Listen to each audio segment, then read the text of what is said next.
Mempersingkat waktu, saya persilahkan Saudara Menteri Perumahan dan Kawasan Pemukiman untuk menyampaikan paparan sesuai dengan agenda rapat kita pada hari ini. Saya persilahkan. Bapak Ketua Komisi 5, Pak Lazarus yang kami hormati, Pak Ridwan Bey yang kami hormati, Pak Robert yang kami hormati, Bapak Ibu anggota Komisi 5 yang saya hormati. Assalamualaikum warahmatullahi wabarakatuh. Salam sejahtera untuk kita semua. Terima kasih Pak atas kesempatannya. Hari ini kami pertama menyampaikan permohonan maaf.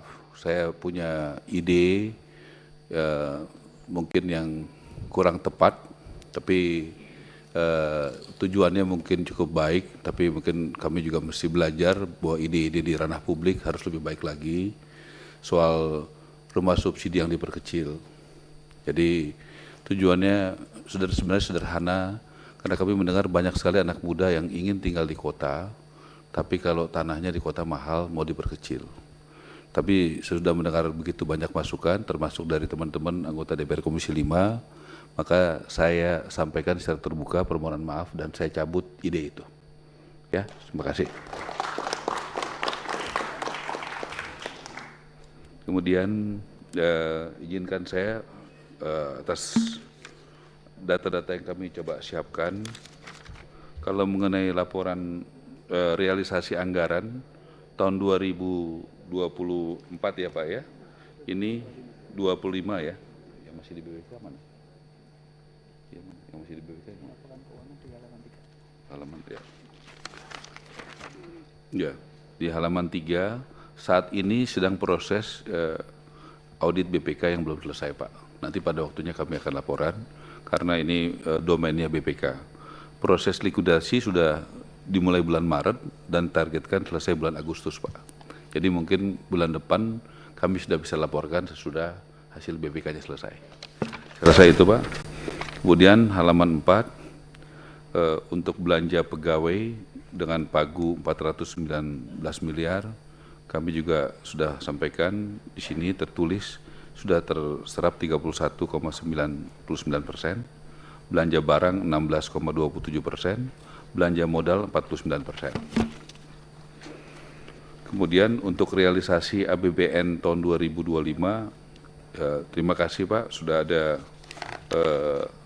dengan adanya background penambahan jumlah pegawai juga yang cukup besar, kemudian juga adanya kebutuhan bantuan stimulan perumahan swadaya, adanya peningkatan komunikasi publik, adanya kebutuhan pelatihan CPNS, kami menambah unit BSPS untuk meningkatkan tata kelola dan memajukan kualitas SDM, agar masyarakat mengetahui dan proaktif memperoleh haknya atas perumahan yang layak. Optimalisasi terhadap pagu anggaran existing dengan tidak mengusulkan penambahan anggaran untuk 2025. Peningkatan unit BSPS, penguatan Ijen, pelatihan PNS sebesar 192 miliar. Realokasi anggaran tersebut bersumber dari efisiensi rusun reguler sebesar 174,61 miliar dan revitalisasi rusun sebesar 18 miliar.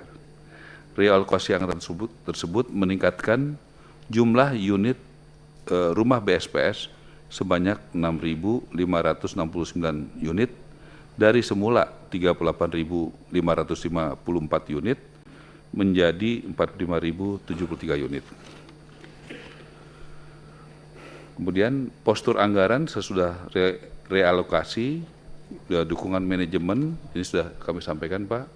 Program juga ini kami sangat setuju, sependapat dengan teman-teman anggota DPR.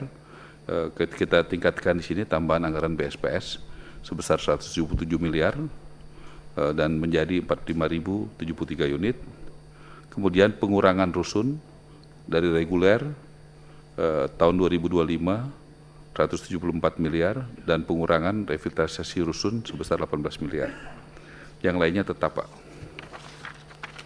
Kemudian kami mohon diperkenankan untuk buka blokir anggaran DIPA tahun anggaran 2025 sebesar 1,8 triliun untuk pemanfaatan MYC rumah pembangunan rumah susun IKN sebesar 900 10,30 miliar, revitalisasi Wisma Kemayoran sebesar Wisma Atlet Kemayoran sebesar 86,83 miliar dan akan dimanfaatkan untuk penyelesaian pekerjaan di Wisma Atlet Kemayoran agar layak huni dan siap huni seperti Wisma Atlet Pademangan.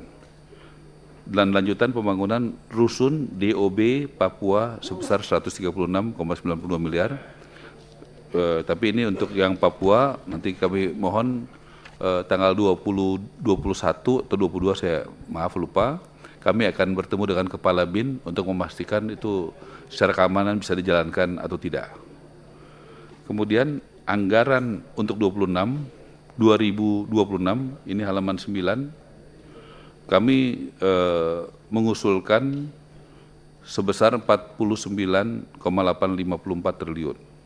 Sehingga pagu indikatif diperlukan tambahan 48 triliun.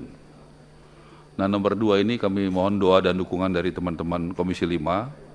Kami mengusulkan dari usulan anggaran tersebut sebesar 45,55 triliun atau 91,37% diusulkan untuk anggaran bantuan stimulan perumahan swadaya dengan target 2 juta unit rumah di tahun 2026. Usulan anggaran di luar BSPS sebesar 4,3 triliun. Jadi di luar BSPS itu kita 4,3 triliun atau 8,63% dari usulan anggaran TA 2026. Atau mengalami kenaikan biaya sebesar 840 miliar atau 24,27% dari anggaran TA 2025 sebesar 3,46 triliun. Jumlah anggaran tersebut kami yakini dalam rangka mencapai target pembangunan dan renovasi 3 juta rumah. Ya, dan penanganan kawasan kumuh sebagai target dan prioritas rencana pembangunan jangka menengah nasional 2025-2029 dan rencana kerja pemerintah 2026.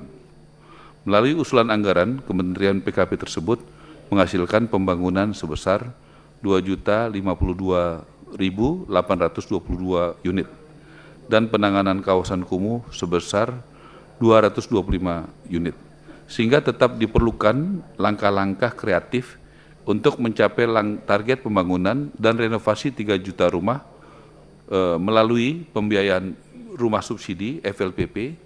Kami juga izin sampaikan, saya sudah sampaikan di dalam rapat kabinet terbuka, 2 hal yang paling penting dari kementerian kami, yaitu tahun 2026 kami usulkan kepada Bapak Presiden, Menteri Keuangan adalah BSPS-nya 2 juta, kemudian rumah subsidinya 500.000. Kemudian KUR sektor perumahan kami juga laporkan dari kebijakan Bapak Presiden, untuk pertama kalinya kami mendapatkan di sektor perumahan ada KUR perumahan sebesar 130 triliun dan per hari ini kami sedang menyiapkan peraturan menterinya dan rapat dengan Menko Perekonomian dan Menteri Keuangan dan Perbankan dan juga rapat juga dengan ekosistem supaya bisa digunakan. Nanti pada waktunya kami akan laporkan, ini adalah bukti keberpihakan Presiden Prabowo di sektor perumahan. Kemudian swadaya masyarakat, CSR, dan investasi. Habis itu, yang terakhir ini halaman 10.